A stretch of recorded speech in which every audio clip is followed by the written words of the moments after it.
Good morning, everybody. This is Dan Gardner, and on behalf of Trade Facilitators Incorporated, I'd like to welcome you to our weekly installment of complimentary webinars that we're doing throughout the COVID-19 crisis. Today's topic is global purchasing best practices. Within that broad topic, we're going to be talking about material requirements planning and purchase order management. A couple of housekeeping things. We have a lot of new people on today. Given the number of people that have tuned in, we have to keep the mic on mute, but you can type in your questions. And if you have questions after the fact, you can always write to us at an email that will be provided at the end of the broadcast. Also, people are welcome to a complimentary copy of the presentation in PDF format. There will also be that same email at the end of the presentation. You just write to us and we will send it to you at no obligation.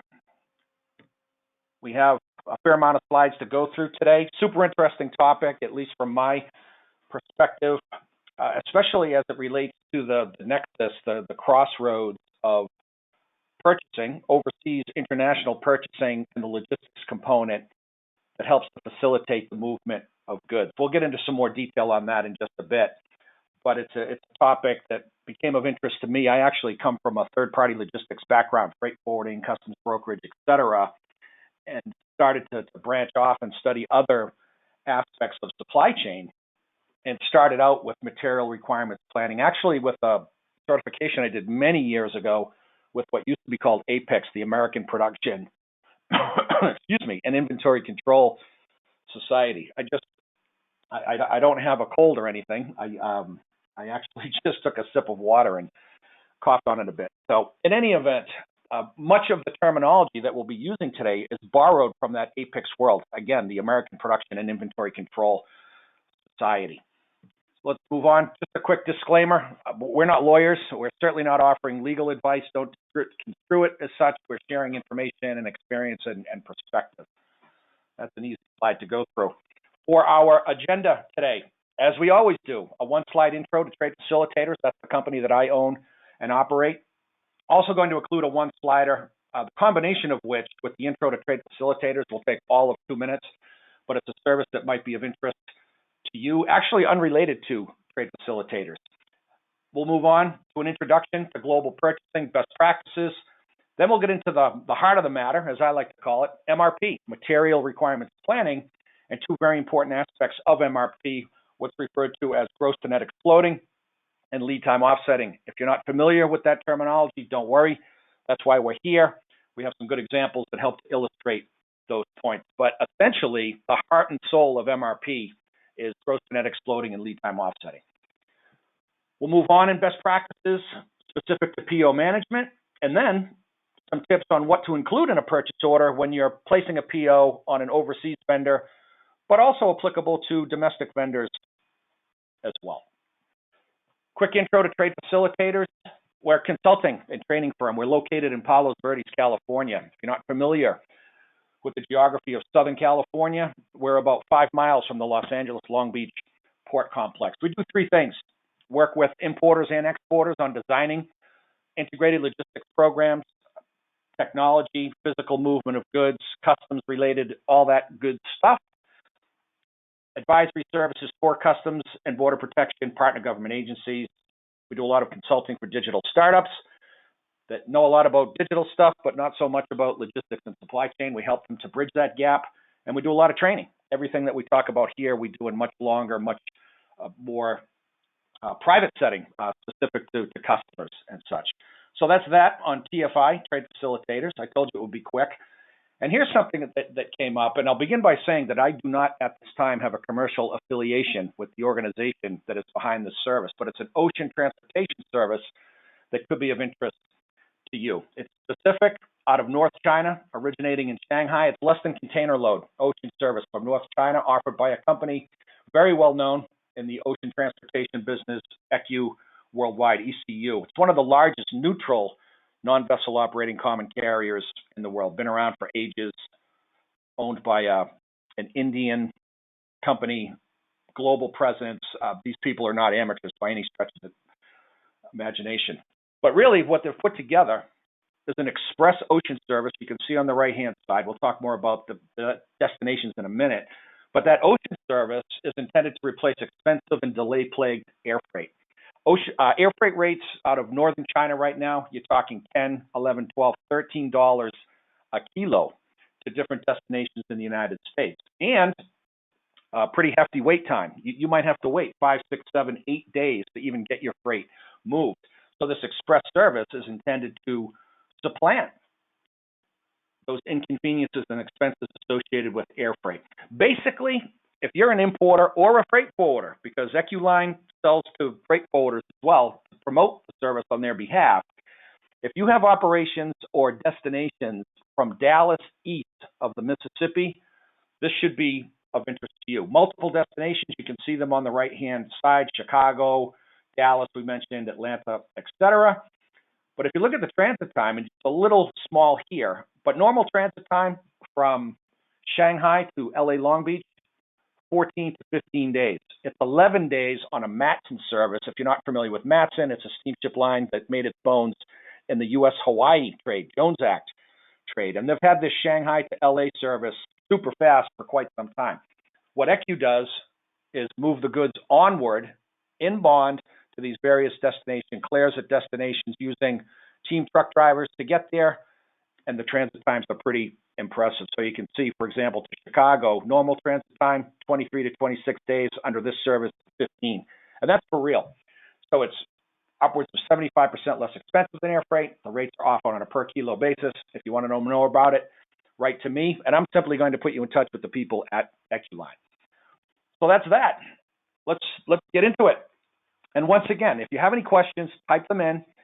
And if anyone, I noticed a couple people joined a little bit late. If you didn't hear me say, you can have a copy of the PDF of the presentation. Just write to us at the email address we provide at the end, and you'll be in business.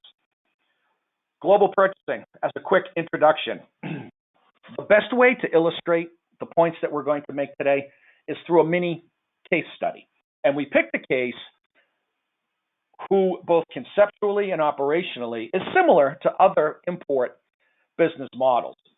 But for today, we're going to be talking about a U.S. importer of women's fashion goods, 3 product families, wearing apparel, footwear, and accessories. The nature of their business model is the following. And again, it's very similar to how other companies operate, buying finished goods in Asia. We'll make a note at the end of this slide, we said it already, that what we're going to talk about as it relates to MRP is 100% applicable to other types of models. So don't worry about that. Don't get discouraged if we're talking about fashion and you're not in the fashion industry. That's not what this is about. It's just a really good example.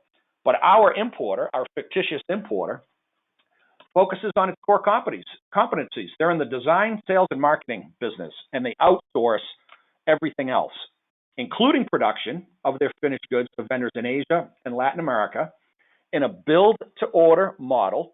That means that their vendors overseas don't go into production, don't make anything until they actually receive a purchase order from this U.S. women's fashion goods importer. All manufacturing is outsourced. They're bringing in finished goods. Could be wearing apparel, could be shoes, could be things like earrings, jewelry, belts, hats, scarves, etc., but it's all finished goods. And this is important to our example. Our fictitious company employs an omni-channel distribution model, just a fancy term for how this company uses multiple distribution channels to sell their product. They have retail stores, they still use hard copy catalog, and of course, e-commerce, online sales. That's going to come up in just a bit. Needless to say, a pretty important feature. To repeat our note, the concepts discussed in this mini case, they're applicable to other import models. Even an importer of raw materials. Let's say you're a manufacturer here in the United States and you buy your raw materials overseas to put them into a production environment. The concepts as it relates to MRP are 100% applicable to that model, as are the concepts to other types of finished goods. Home decor, consumer electronics, doesn't matter. This webinar was designed in such a way that it's applicable to all different industries. So this is our case that we're going to use for today. let's get down to the nitty-gritty. In an outsourced, build-to-order model, which we just described, tactical supply chain management, which is a one-year budget period where stuff is happening, goods are moving, product is being sold, etc., everything starts with a sales forecast.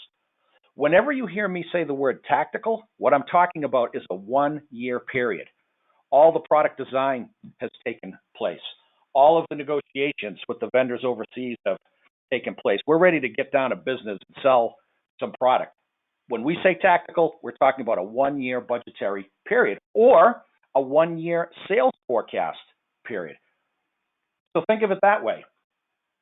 Tactically, supply chain management starts with the sales forecast. And that's right where the trouble starts, because everybody knows a sales forecast is nothing more than an attempt at predicting the future based on past performance, or if you're introducing no products, you don't have an historical baseline to work from.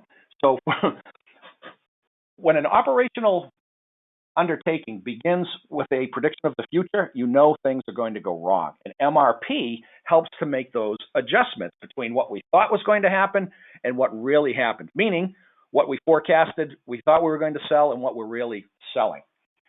In our case, with a fashion retailer, you're talking about forecasting, as we noted a moment ago, for existing items, basics like jeans and cotton t-shirts and things of that nature, but also where it gets really tricky, and this is applicable to other industries too, is introductions, or I should say forecasts for new product introductions, a product that has never been sold before. How do you forecast for something that's never been sold before? That's a rhetorical question at that point, but we'll try to answer it a little bit further along. If you think about forecasting for an omni-channel fashion importer, like our example, forecasting is tricky for anybody, but it's particularly tricky for an omni-channel fashion importer for a number of reasons. First of all, they're dealing with thousands of different items, thousands of pieces of wearing apparel, from the jeans to the tops to the jackets, etc. Hundreds of different styles of shoes and sandals and maybe sneakers, depending on the time of the year. And then the accessories piece goes on and on and on. By pure volume, by the pure number of items that this company is dealing with, forecasting is tough. Then they deal with seasonality, winter lines versus summer lines, trends, that jeans are out of style or bell bottoms are coming back over a longer period of time, as two examples, and then different collections throughout the year. Because fashion importers, I learned this working with fashion importers, not that I'm a fashionista myself, but collections are all about enticing customers to buy a bunch of different things. The top that goes with the bottom, and then you have to have the clutch and the shoes and the sandals and what have you. They're going to have multiple collections throughout the year. Make forecasting even trickier. And then, of course, they're constantly dropping old items and picking up NPIs. As you can see, this is the reason why we picked this example, because it's so dynamic. Fashion is so dynamic that if you can be successful in this type of environment using these concepts, I believe, that those concepts are applicable to other parts of supply chain management. So here's what happens with the sales forecast, and this is where we start to tie in the purchasing component. And that is, if you think about it, when an importer does a forecast for finished goods sales, at some point, very soon, they have to convert those forecasts, item-specific forecasts, into purchase orders that will be placed on overseas vendors. Because again, we're not making anything here. We're in the design business, we're in the sales and marketing and distribution business, basically. We have to convert the sales forecast on an item-specific basis into POs that will be placed on vendors throughout the year. We'll come back to that in just a bit. Here is a pretty important point. Not pretty important, very important, actually. As the year progresses and forecasted figures are replaced by actual sales, purchasing professionals have to make adjustments to future and or outstanding purchase orders. This is what supply chain, to a big extent, certainly on the import side of a supply chain, comes down to. Because a company is going to have a forecast, but then people start coming into stores, or at least they used to before this whole crisis we have here. But people hopefully start coming back into stores, buying stuff, They're buying things online. They're seeing things in the catalog that they like. Eventually, starting in January for a calendar fiscal year, we have to start replacing the forecast with actual sales. And that is referred to, and this is an APICS term as well, the American Production and Inventory Control Society, consuming the forecast. I got an important lesson in consuming the forecast some years back. I did a project with a Mexican retailer, privately held, 100 stores, had been around a long time, had made a lot of money, but started to see some competitive pressure from the Zaras of the world, the H&Ms, Mango, and others. So I was doing a long-term supply chain project with them. And one of the things that they did, believe it or not, this is a true story, and they had some pretty sophisticated enterprise resource planning software to work with. They would do their forecast at the beginning of the year and then never make any adjustments to it. What's typically known as sales and operations planning, which is a subject for a whole other webinar, but you can't just do a forecast. One would think that this is common sense, but sometimes it doesn't filter down into the operations. And this company did their forecast, and off they went, and they were placing purchase orders throughout the year based on that original forecast and never looked at actual sales. You absolutely positively have to do that. It's called consuming the forecast, and replace those forecasted numbers with actual sales. More on that in a moment. Here's a good visual that I like to use that kind of demonstrates the point thus far. We're talking about converting forecasts into purchase orders in that outsourced build-to-order model. Remembering that we have retail stores, catalog sales, and web sales. Essentially, we're going to do a forecast for all of our existing items that we're going to sell again this year, the basics, again, the jeans, the cotton tops, etc., but also new product introductions. We are using historical sales figures for existing items, basics, etc., what we actually sold last year throughout the year, different seasons, different collections, etc., and then for an NPI, a new product introduction, projected estimates. And something else I learned in the fashion industry some many years ago, and once again applicable to other industries, if you're introducing a new product, how do you do a forecast? How did Apple, for example, when it first launched the its MP3 player, the iPod, I think it was called, how did they forecast for that when it was a completely new product? Worked out pretty well for them, but it doesn't always work out that way.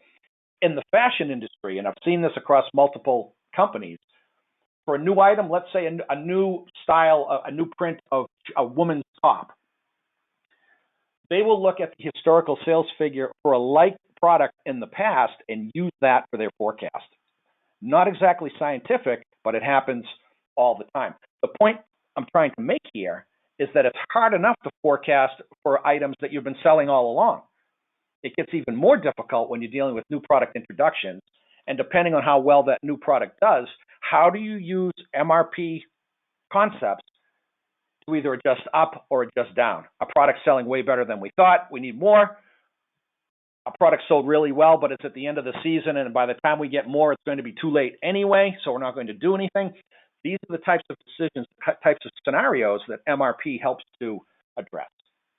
With that said, the forecast is done based on historical as well as estimates for new products. You have to convert those demand signals to purchase orders and place them on your vendors. Maybe some are in the United States. Most of them are probably overseas, given that we're talking about imports here today. That's how that works. Now we're going to add a component that helps us to address what's referred to as consuming the forecast. And really what consuming the forecast means, you can see it in blue over here. As actual sales take place in our 1 year budgetary period, these demand signals, and the demand signals come from the web sales, the actual sales through catalog, web, and retail, they have to consume the forecast. They're replacing the forecast. If we have a particular jean that we forecasted to sell 2,000 pair in the month of January, we'll pick a different month, in the month of April, and we only sold 500, that demand signal, albeit negative relative to the forecast, is telling us something. And what it's probably trying to say is, you're not going to sell as many as you thought. you might want to back off some of the purchase orders you have in place. What's new here is the actual demand signals, as you see in the middle. Before, it was just the forecast. Now the year starts to progress. Sales are good on one item, not so good on the other, kind of average on a third. How do you make those adjustments? MRP helps you to do that and make changes, if necessary, to ongoing purchase orders with vendors. A simplistic but telling slide we have here. Let me stop for a sec and see if we have any questions, because I don't like to wait until the end. I think we're good. We are. Let's move on. All right. Let's get into the heart of the matter, as I mentioned, liking to call it, material requirements planning. And this is a particular discipline in the purchasing and sourcing world that is very, very specific, that has applications across different models. Importers of raw materials that go into production, importers of finished goods, definitely for fashion. So let's jump right into that. All right.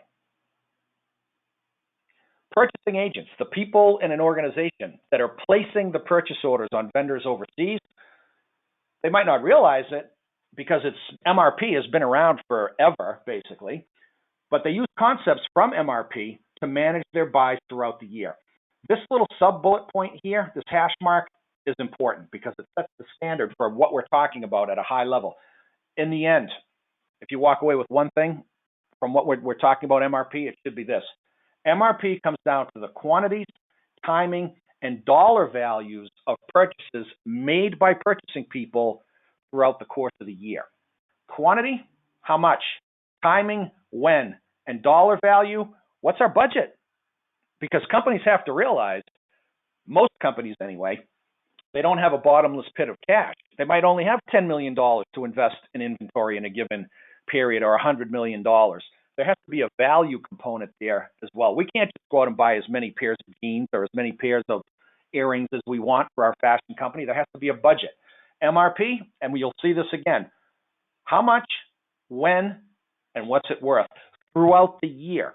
Not as an event, but as a process, ongoing process throughout the year. What's referred to as a time-phased approach. You'll hear that again in just a moment.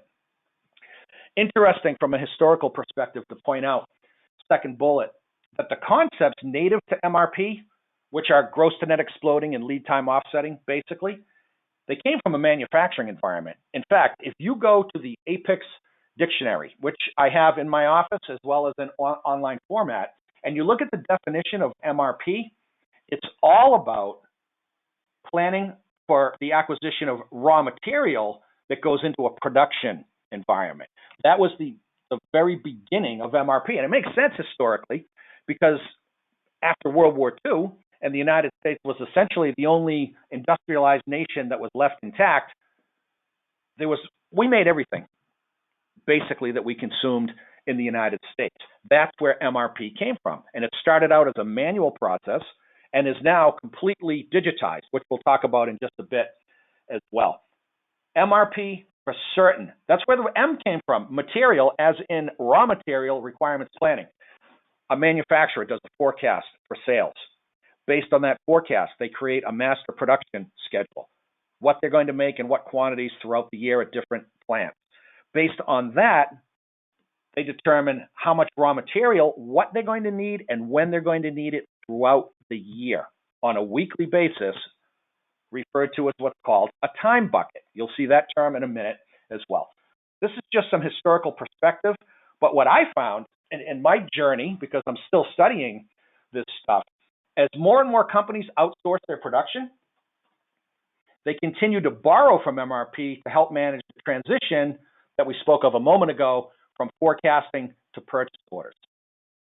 We're outsourcing our production, but the concepts remain even more relevant for MRP practices.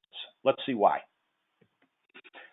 I usually don't like to put up lengthy definitions, but as I said, if you go to the Apex dictionary, which is the source for all this stuff, and I keep mentioning Apex, by the way, other than being certified for them in production and inventory management, I have no affiliation with them. I'm not a member of the local chapter. I don't have any commercial interest. I just think they're a solid organization. With that said, you go to the dictionary and the definition around MRP, it's all about manufacturing. And it's valid, but for our purposes, we're talking about outsourced manufacturing of finished goods. So I came up with this. The first two sentences are just a summary, so we can kind of blow through those. We're in an outsourced build-to-order model. Importers use item-specific forecasts as the basis from which they place purchase orders on vendors throughout the year. We know that already.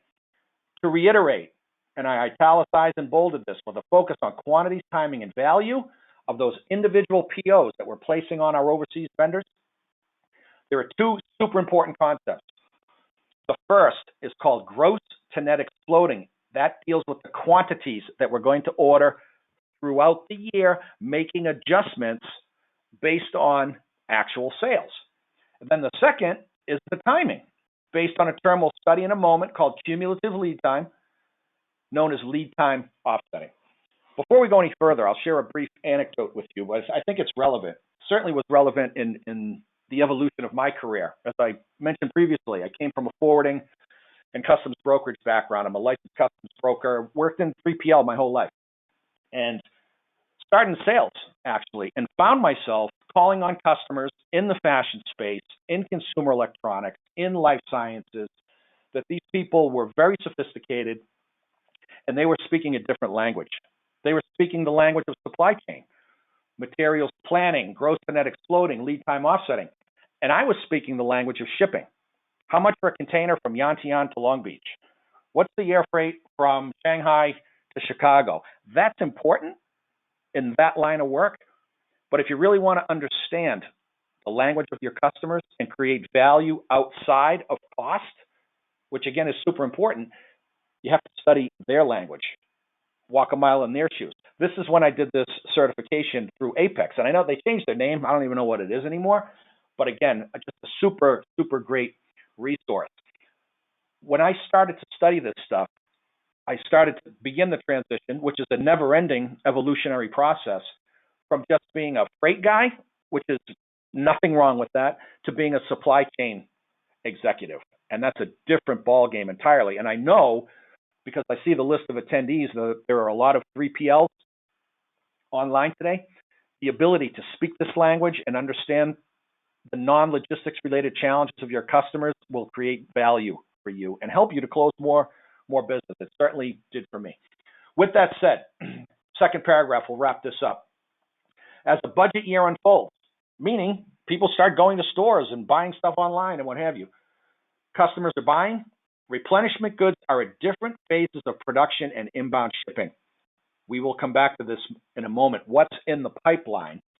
Purchasing agents continue to use the above-mentioned concepts to dynamically manage their inbound supply chain. Well, that's kind of a little bit of hyperbole there, if you think about it. What the heck does that even mean, dynamically managed? It means making changes on the fly based on what's really going on in the marketplace. How well is product A selling? How well is product B doing? For 5,000 different items that we carry and making those adjustments. As you'll see in a moment, the ability to understand and apply gross net exploding and lead time offsetting means everything as you're operating on the fly. From this point forward, everything that we're going to talk about, whereas back in the day, as we see in our last sentence, all of this stuff, including forecasting, was done manually. Today, all facets of MRP can be executed by using best-in-breed software, meaning software that does MRP exclusively, or full-blown enterprise resource planning systems that do it all. And I'm talking about the SAPs, the Infors, the Oracles, etc. Everything we're talking about from this point forward can be done electronically. That's an important distinction to make. All right, let's get down to it. Gross to net exploding has to do with the quantities of goods that we're going to purchase throughout the year. And this transition from what's called a gross requirement to a net requirement is really the core of everything that MRP represents from a quantity perspective.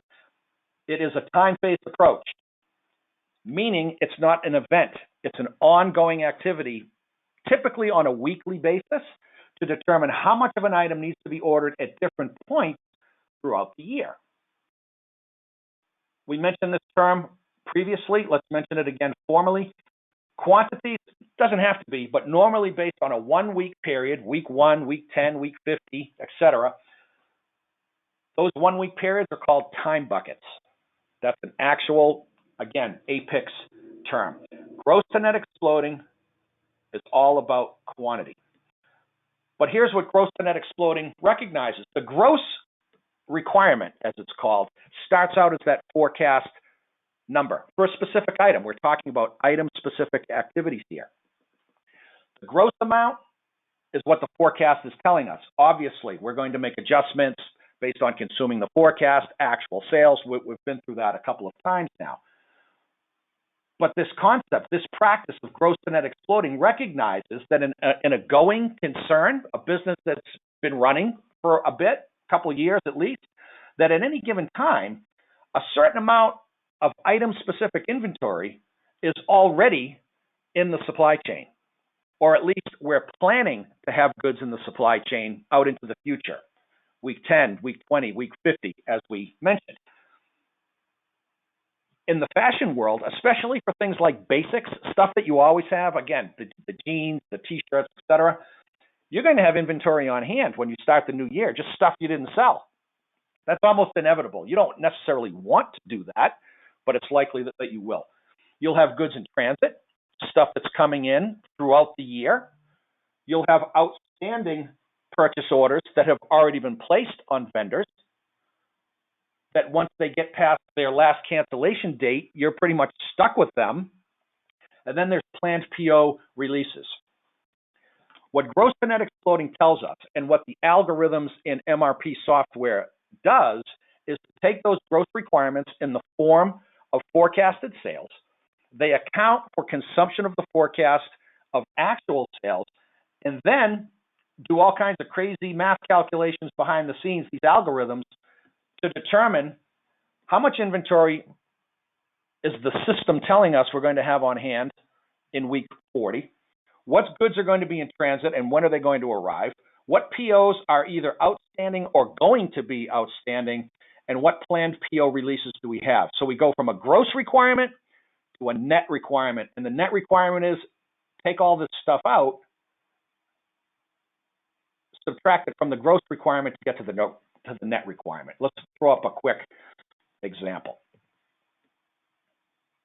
As we said, to summarize, we're still on gross to net exploding. From an item-specific quantity perspective, the gross requirement for an item is what's in the forecast. As we said, adjusted for actual sales, consumption of that forecast. The net amount is what remains after item-specific quantities across the supply chain are accounted for, bearing in mind that this is a time-phased activity. It could be next week that we're looking at. It could be the end of the year that we're looking at. So we're projecting out into the future. One caveat, and it goes back to the old computer saying garbage in, garbage out, because all of this information today is available in software. I mean, you can manage it with Excel spreadsheets, and a lot of companies do. That's kind of a whole other more complicated story. But all of this stuff is based on starting with the forecast, that gross requirement, and then everything else that's going on, and how do we make adjustments between what was forecasted and what we're actually selling. Quick example, in week X, pick a number, 40, 45, doesn't matter. The forecast for item ABC123, maybe that's our now famous pair of jeans, the forecast is telling us in week 40 that we're going to need 1,500 units. That's the gross requirement. However, the system is telling us, and let's hope that the information is accurate because this garbage in, garbage out saying is very applicable here. The system is telling us we're going to have 250 in stock and 250 more arriving from overseas in week 42. Gross requirement, 1,500. What's in the pipeline? 500. Net requirement, 1,000. 40 years ago, that had to be done manually, repeatedly, over and over and over again. Now it's available through MRP and ERP software. That is what gross to net exploding is. You can imagine, without the ability to do that and just working off of a forecast and crossing your fingers for the rest of the year, That can be problematic for any company, never mind a fashion importer. Okay, lead time offsetting. And I'm going to start with a very simplistic but relatable example. Everybody that's on the phone today, and I know a couple people that are on, but 90% of the people I don't know, I can tell you for sure, guaranteed, that in your daily life you engage in lead time offsetting. Quick example, at least applicable before everyone had to work from home.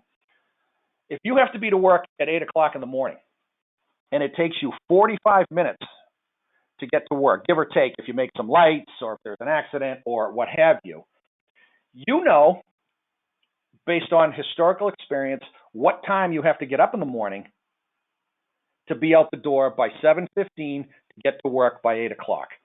What you do from the time you get up, let's say it's 6:30, the amount of time that it takes you to do all of those things is really important. But if you know, for example, if you get up and you shower in the morning instead of the night before, you decide you have to iron your clothes in the morning instead of the night before, you sit down and have a hungry man breakfast full on, and instead of a cup of coffee and a protein shake, you're going to have to get up earlier. But you know what you have to do and how long it takes you in order to get out the door and drive 45 minutes. That is lead time offsetting for certain. And again, we do it in our daily lives. In a business environment, you can see the conceptual application. Whereas gross to net exploding answers how much of a product do we need? Lead time offsetting addresses the question, when do we need to place a PO on a vendor to receive it exactly when we want it? Or in other words, what time do we have to get up in the morning to do everything we need to do to get out the door by 7:15 and get to my office in 45 minutes or less? In a fashion environment that deals with new product introductions, changing seasons, new collections, as you might imagine, lead time offsetting is a huge consideration. The spring line is coming out for our fashion company. When do we have to place POs on our vendors to make sure that we make the spring line? That's lead time offsetting. Last bullet, really quite critical. Lead time offsetting is based on another concept known as cumulative lead time. Everything that you do from the time you get up in the morning at 6:30, let's say, everything we just mentioned, the shower, the iron, the hungry man breakfast, the whole deal, takes time. You have to know how much time you need for each leg of that process to be able to get out the door by 7:15. The total amount of time that you need to get up, get in the shower, make your breakfast, iron your clothes, etc., and drive to work, that's cumulative lead time. Let's bring it to life with a business application. For tactical supply chain purposes, cumulative lead time is the amount of days that go by from the moment a need is recognized. In our world, in our tactical 1-year period, the moment a need is recognized, the system is going to tell us, based on all the information we've been talking about thus far, that a PO needs to be placed on a vendor. So how many days go by from the time we recognize that need until we get the goods where they need to be at their domestic point of consumption or distribution into a DC in Kentucky, which we'll see as an example in a moment, or into a customer's DC if we're a wholesaler and sell to customers that turn around and resell. It's the time that goes by in days from the minute we recognize a need, i.e. a PO needs to be placed on a vendor, until we get them where they need to be in the U.S. Quick example, the total sum of days of activities could include, I just made this up and they add up to an easy number to remember, but think about what you do in a purchasing environment. We know we have to place a purchase order. I've seen it take a couple days, even longer sometimes, for a PO to finally get prepared and placed on the vendor, especially with a 15-hour time difference. You're losing a day already. So what you see parenthetically is the number of days that takes. In today's digitized world, that should take all of 2 seconds, but sometimes it takes longer. Second, the vendor overseas has to acknowledge and accept the PO. Just because we place a PO on a vendor doesn't mean they can make the stuff, doesn't mean they want to. Maybe they will, but they want a higher price. So the vendor has to go through their little process and say, yeah, we can do that. Maybe that takes 3 days. I've seen that take a week, actually. Production time, and even in a fast fashion world, which is somewhat of a myth, production time can be more than 60 days. International transportation and customs clearance, I just went with the China to West Coast, call it 15 days on the water, maybe a couple days to clear customs. You should be able to do that automatically as well, but that's a whole other story. We put 20 days on that. Of course, if you use that service that I spoke of earlier, it's more like 11, but we won't get into that. Maybe it's going to Kentucky. You need 5 days in a truck, or a team drivers you'll pay extra for. Maybe that takes 3 days. Maybe you put it on the rail. It takes 8 to 9 days. I know that because I've done that, actually. Anyway, we put these days together, and they all add up to 90. That's cumulative lead time. So if you need to have the stuff in a DC by a certain date to meet the spring line that's coming out, or back to school, or the holiday season, or what have you, that's what lead time offsetting tells us. You cannot gauge in lead time offsetting if you don't know the cumulative lead time for every item, for every vendor, for every mode of transportation, and for every destination your goods are going to. As you might imagine, and I'm sure you know based on your own experience, this is tricky stuff. Again, those cumulative lead times can be put into the system, but if they're not right or they're not reliable, that's where the trouble starts. Quick example, let's return back to our item ABC123. Not the most creative item number in the world, but gets the job done for purposes of our conversation. We're coming back to our example. Our net requirement for week whatever is 1,000 items. We saw that already.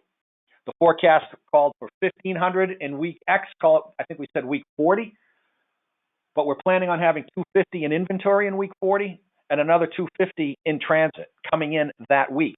So our net requirement went from 1,500 gross requirement down to a net requirement of 1,000. We know our quantity. However, we need that item in our Kentucky distribution center by July 15th in time for back to school. Question is, when do we need to place the PO on the vendor in China for purposes of lead time offsetting? We just saw that our cumulative lead time, when reliable, when stable, is 90 days. From a pure mathematical perspective, based on a cumulative lead time of 90 days, you have to place the PO on the vendor by April 15th, which would be today.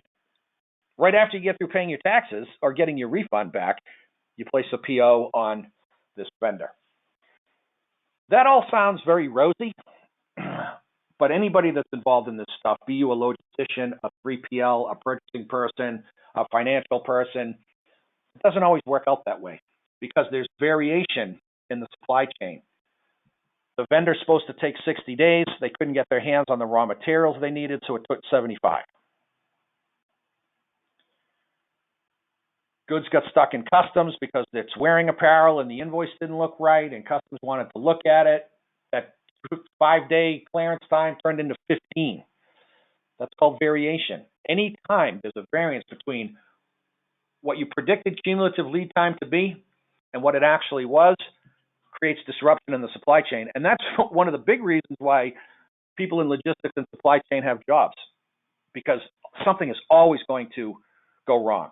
Whether it's with lead time or something else, you have to be able to respond. And once again, MRP and a clear understanding of gross net exploding and lead time offsetting at least gives us the broader frame of reference to be aware that these things can happen on an item-specific basis, and what can we do when it does happen. All right, here's a good summary slide here. I'm all proud of myself. It took me quite a while to find all these little colored icons and whatnot. But this is a summary of MRP and cumulative lead time in a global environment. We'll read this part in just a moment, but essentially, we're starting over here in a sales environment with our online catalog and retail stores. We do our forecast in probably September for the calendar year, January to January, and we're placing purchase orders on these vendors overseas. Then we start selling stuff, and it becomes a circular activity, not a linear activity, but an ongoing process based on time buckets, as we said. We do our forecast, we place POs, POs get to the vendors, they accept them, they start making stuff, goods are, whoops, sorry about that. What did I do here? Hit the advance button by accident, sorry about that. And goods are constantly moving. Needless to say, knowledge of cumulative lead times is essential to both MRP and PO management. Let's summarize and then move on. Quickly, everything starts with forecasted amount from our online catalog and in-store sales. That's our gross requirement. Based on the forecasted amount for each product, MRP software, you can do it manually if you like, but good luck with that, generates info on how much is needed, where, and in what quantity. Quantity and time and value. Quantity, time, and value. The actual purchase amounts that are ordered on overseas vendors must consider inventory that will already be on hand, as well as goods in transit, outstanding POs, and planned PO releases. That's our net requirement. Those POs have to be based on cumulative lead time from supplier to store or to a DC, wherever the stuff is going. That's lead time offsetting. Based on all of the above, MRP software generates item-specific information on what needs to be ordered in what quantities and on what date. Do not rely entirely on the accuracy of your MRP. You have to be doing other things in inventory management, ABC inventory, cycle counts, all of that other stuff outside the scope of our conversation. But I've seen a lot of companies, a lot of people get in trouble because they rely too much on the system. Obviously, you're paying for a system to rely on it, but sole specific reliance and do what the system says and cross your fingers, you need that human intervention. You need those monthly meetings for sales and operations planning to talk about things specifically.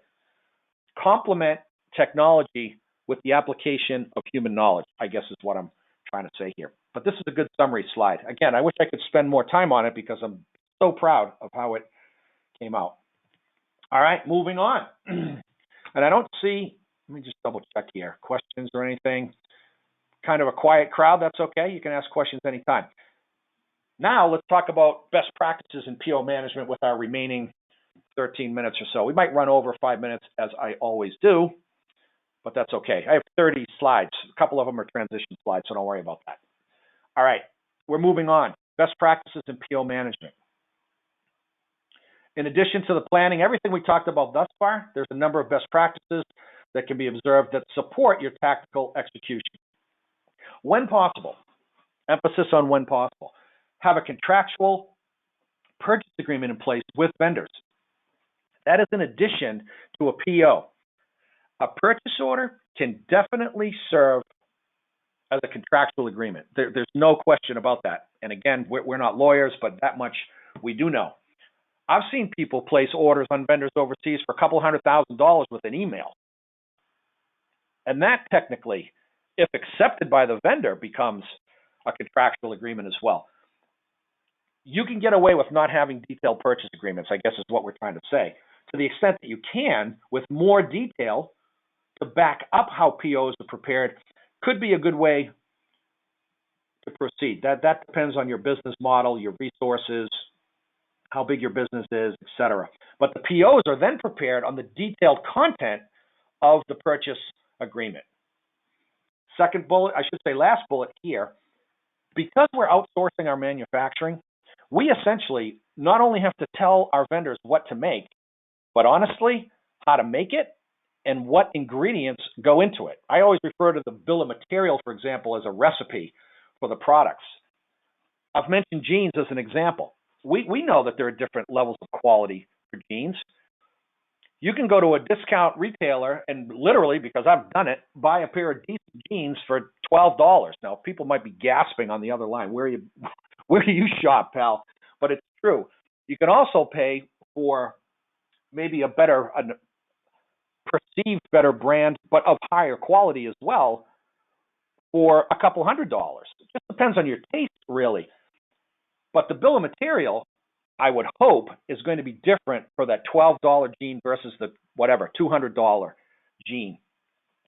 The point here being in addition to purchase orders, and perhaps as part of a purchase agreement, but maybe in an SLA, share non-proprietary bill of materials with vendors to tell them this is the level of quality that goes in, what quality of zipper, what quality of thread, the rivets that go into certain types of jeans. You don't want to be letting your vendor decide how to do that. Bill of material becomes an important part of an SLA, service level agreement.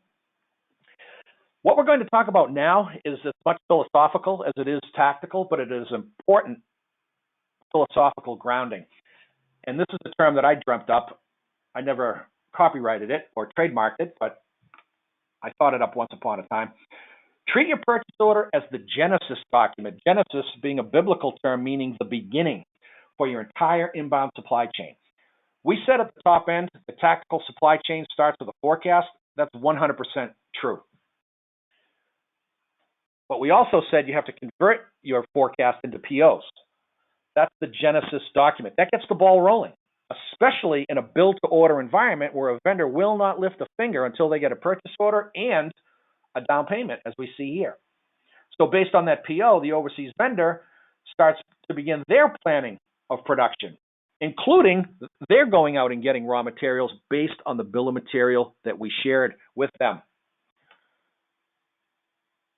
We call it the Genesis document because it really is the beginning of all other activities, as well as corresponding documentation. They're really born of the content of the PO. And we'll show an example of a PO in just a bit. But a commercial invoice from the vendor, prepared off of a purchase order, certainly an adjusted purchase order, packing list, certificate of origin, etc. POs, or the content of a PO, in its final form, by the way, trickles into other parts of the business, shipping-related activities, such as container bookings. What's a PO contain at the end of the day? How many units are being bought? Well, how much space do those units take up in cubic meters and weight? That will tell you how many containers you need at origin to ship your stuff. Export customs clearance, same information. The importer security filing for here in the United States, the bill of lading, advanced ship notice, customs entries. Lots, not all, but lots of the information that find their way into these docs and activities are born of the purchase order. If the purchase order is funky from the get-go, everything else is going to be funky after that. All right. Let's talk a little bit about technology. And I do have a fair amount of experience in this. I'm not going to promote or talk about specific solutions, but to the extent possible, use web-based platforms that allow the digitization of all facets of the inbound supply chain. Meaning, as we'll see in a moment, you can place purchase orders via a web-based application. The vendor overseas can accept that purchase order.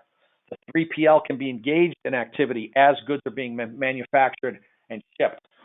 Going back some years ago, 10 years ago, these web-based platforms were super expensive and prevented lots of companies from enjoying that technology. It was just out of reach from a cost perspective. I can tell you unequivocally, because I work in this space, we consult with companies that offer these types of services, that the cost of using a web-based platform that digitizes everything that we've talked about thus far, the cost has come down, and you can do it on a transaction basis, however much per purchase order, however much per month, per person that uses the system.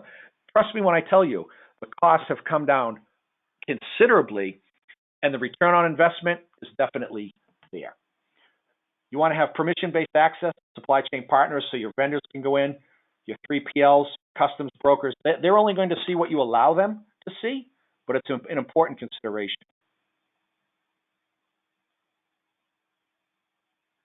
Hold on a second. I have a comment here, I think a good one. This is from a professor we have online. I tell my students that the pro forma invoice, in your words, the Genesis document. I think there's some truth to that, assuming that there is a pro forma invoice. A pro forma invoice is an invoice that contains all the information a normal invoice would contain, except it isn't a bill. Except it isn't a bill. It's not a charge to somebody. Some vendors overseas will quote importers in the United States using a pro forma invoice. That's indeed true as well. And you go back and forth and negotiate and what have you. And based on that final negotiation, the U.S. importer will place the purchase order. So I think there's some validity to your statement here. But in that tactical sense, I'd say the commercial invoice is what's used for customs clearance purposes, et cetera, but a valid argument to make. So thank you for doing that. Digital integration, this is just a statement. Digital integration of forecasting, MRP, and PO management opens up several capabilities for you. You can manage the entire purchasing, production, and shipping process from your phone. You can literally do this from your phone. And there are dozens of software companies out there today that offer all of these services. And if you don't contract for that yourself with a software vendor, you can use a third-party logistics company that has the exact same capabilities. I've done that as an importer. So you have options there. The point is, the cost is there, the ROI is there, the benefits are there. To the extent you can, think about moving away from those spreadsheets and emails and conference calls at midnight with Hong Kong to a web-based solution. You can communicate your POs to overseas vendors. Let's run through this fairly quickly. You can gain visibility into the progress of PO-specific items, the production, to make sure things are on track. In a volatile environment like fashion, and certainly in today's environment in general, you can track new POs, cancel or increase or decrease quantities on a PO. Doesn't that sound like what MRP does? 100%. So this enables MRP activities, back off of POs, to cancel POs, to issue another one because the product is selling so well and we think we'll have enough time in the season to sell it. These tools enable MRP. Here's an important one: the ability to repurpose information from POs to other documents, like commercial invoices, pro forma invoices even, packing lists, certificates of origin, etc. Much of the information on the final version of a PO, because you might go back and forth a couple times with a vendor, that final information, a lot of it is going to be included on a commercial invoice. Why go through the whole rigmarole of creating a whole new document when you can repurpose that information, assuming that it's correct and accurate? Same goes to packing lists, certificates of origin, etc. What else? I've done this as well. Capability for vendors, your overseas vendors, to make PO and item level ocean freight bookings with carriers and or forwarders. Once again, a final version of a PO, how many pieces, how many cartons, what are the dimensions, how many cubic meters, 40 cubic meters. Okay, we need a 40-foot container or a 40-foot high cube or a 45-foot container. These software programs will tell you that. You'll have visibility down to the item as goods come across the ocean. And you can align your PO information with vendors' commercial docs, commercial invoice, packing lists, etc., for customs clearance and border compliance. All of these things will also help to tighten up your cumulative lead time. Nobody should be waiting 5 days for a customs clearance, especially when you're shipping ocean freight, because as I'm sure many of you know, Customs and Border Protection allows for when a ship is 5 days out of port, an importer who has merchandise on that vessel can clear customs right then and there. Tighten up that cumulative lead time using technology. All right, very quickly, we're going to run over a couple minutes here, maybe 3 or 4, but this is some good stuff to wrap up. Just a couple slides to go. Let me see if we have any other questions or comments here. All good. What to include in a purchase order? And we have one at the end to show. Simplified, but good. Because that PO really is the genesis document, its effective execution depends on information found in it. A header, something as simple at the top of the document to say, hey, this is a purchase order. As simple as that sounds, I've seen purchase orders that you don't even know it is a purchase order until you read it for 15 minutes. Full name and address of the U.S. buyer. No PO boxes. Why? Because when information gets repurposed, most everybody knows, importer of record in the United States cannot use a PO box as an address. That's post 9/11 supply chain security stuff. Start it out right with your full name and address. Full name and address of the vendor, the PO number, which if you use the system will be generated sequentially for you, And if you're working with quotes with a vendor, or they're sending you pro forma invoices that serve as a quotation, make reference to that sales quote or a contract number, which we also spoke about, in the PO, so that vendor overseas knows exactly what you're talking about. Because by the time you get a quote and decide that you want the stuff and go back and forth and place the purchase order, etc., that could have been 30 days ago or longer. You want to have a reference number that the vendor can recognize. What else?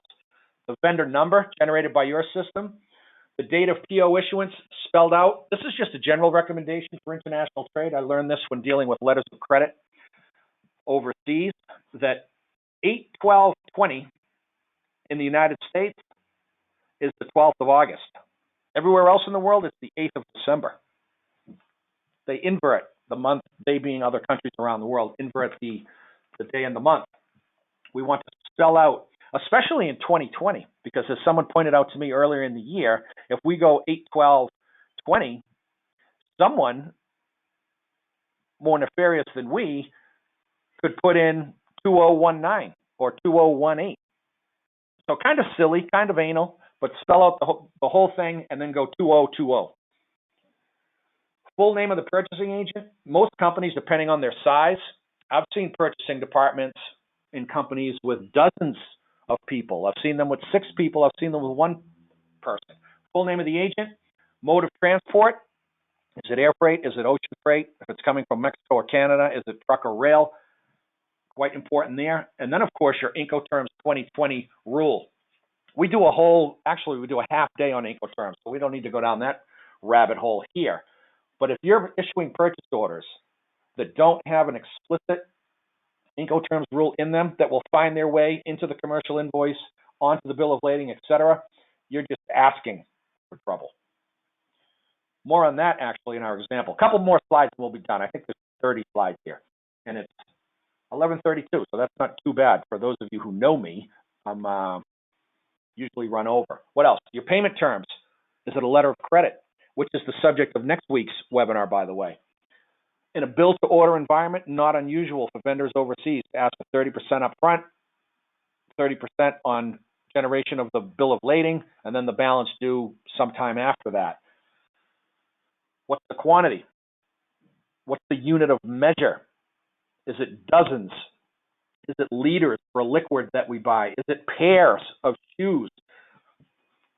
Being explicit about the unit of measure is helpful, not only from a purchasing perspective, but from a customs clearance perspective, because the customs entry has to show the unit of measure. And it might be pair, it might be dozens, it might be a single unit. It's a good way to start things off right. Product description, sufficient enough for classification of the goods upon importation into the U.S. Your unit price, total price, currency of sale, explicit, last cancellation date on your PO, the last ship date. These are 2 that you should pay special attention to in these volatile coronavirus times. You might have to be backing off of POs because the demand just isn't there later on. Employing all of the tools we talked about earlier, consuming the forecast, gross to net exploding, lead time offsetting. You might want to talk about cancellation dates and last ship dates in your favor with your vendors overseas. And then you want your signature, your purchasing agent. All right, last slide. Thank you for sticking around, everybody. But this is just a basic PO. And there's some feeble attempts at humor here. See if you can pick up on the references. We'll start on the right. It's a purchase order. Be explicit about that.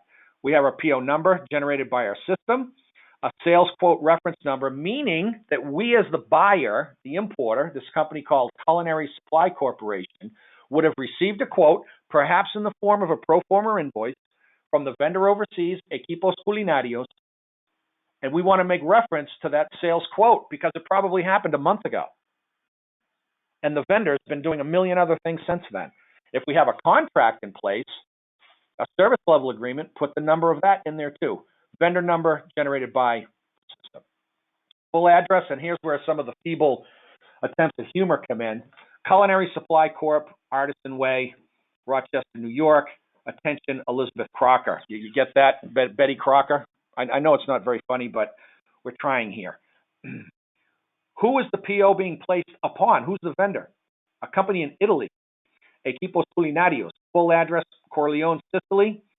Attention, Luca Brasi. This is a reference, albeit a obscure one, to the movie The Godfather. The Godfather was from Corleone, Italy. That's how he got his last name. And the guy who ended up swimming with the fishes, his name was Luca Brasi. I know, feeble, but we're trying hard here. PO date spelled out, Feb 17th. Who's the requisitioner? That's Betty Crocker. Shipped via air freight. Incoterm CIP destination airport. This became important. It was important all along, but it became more important when the Incoterms were updated in January of 2020. CIP stands for cost and insurance up to a named place at destination. In this case, it's the destination airport, probably JFK if it's going to Rochester. This price here, without getting too far into Incoterms, because it's not an itemized invoice, includes the shipping, the air freight, and insurance up to the destination airport, all for 20,000 euro. You'll see the symbol, and it's spelled out here. That's important anyway. It's more important because the Incoterms, when they were updated, when a seller ships, meaning Equipos Culinarios ships on a CIP basis, they have to get insurance on behalf of Culinary Supply Corporation. Historically, that insurance had to be what was referred to as minimum cover insurance. And as you might realize when dealing with other insurance, minimum cover means just that, minimum cover. Well, the Incoterms changed. Under CIP, now you have to have that seller has to procure the highest level of insurance on behalf of the buyer. That's in the Incoterms now. So if you're buying on a CIP basis and you didn't know that, you need to look further into that. What's called Cargo Clause A. That's the highest level of insurance you can get. 30-day terms. It's a stainless steel pasta cutter. There's our description. You can use that to classify goods, or at least create a commercial invoice that will be used to classify goods in the United States. 20,000 euro all in for a CIP destination airport. When the customs broker, when these goods get made and they move and they end up at JFK, the customs broker is going to have to know that this price here, 20,000 euro, first of all, they're going to have to convert it to dollars, but they're going to have to know that this price includes the shipping and the insurance, which can be backed out for customs clearance purposes. Just another reason why understanding the Incoterms is so important. Currency of euro, last cancellation date is March 1st. Well, the PO date was the 17th, so we have less than 2 weeks as the buyer to decide if we want to cancel this PO. That's not a lot of time. This company might want to try and negotiate better last cancellation date terms there. And then the last ship date is April 17th, February to March, March to April. They have 60 days to ship this. So this is, again, simple but effective purchase order. Hopefully, we covered some good ground here in a little over 60 minutes, 68 minutes. Thank you for sticking around. Most everybody did. We had a couple people drop because I can see that kind of stuff, but it's worth the stay.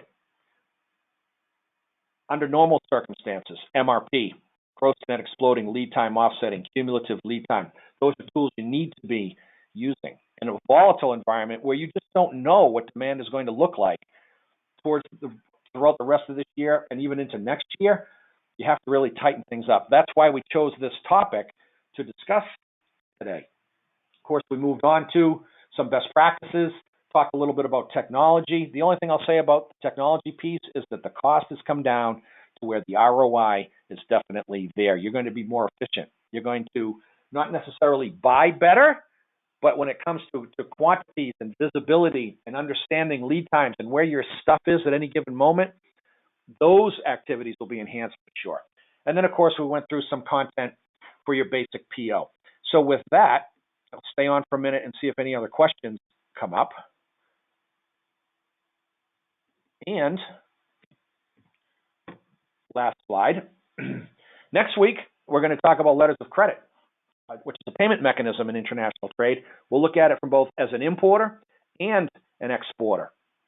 That's next. It's always Wednesday at 10:30 a.m. Pacific. You want a copy of the presentation? You want to learn more about that express ocean service I spoke of earlier? Write to me here. Call here. I don't see any other questions, so I think that might be it. We'll say thank you. We'll wish you to stay safe and healthy. Continue to observe whatever the rules are where you are. Here in California, we've done a pretty good job as a society and as a family too of hunkering down. So stay safe. I hope you learned something here. Tune in next week. If you want a copy of the presentation, write or call. Thank you very much. That is it for today.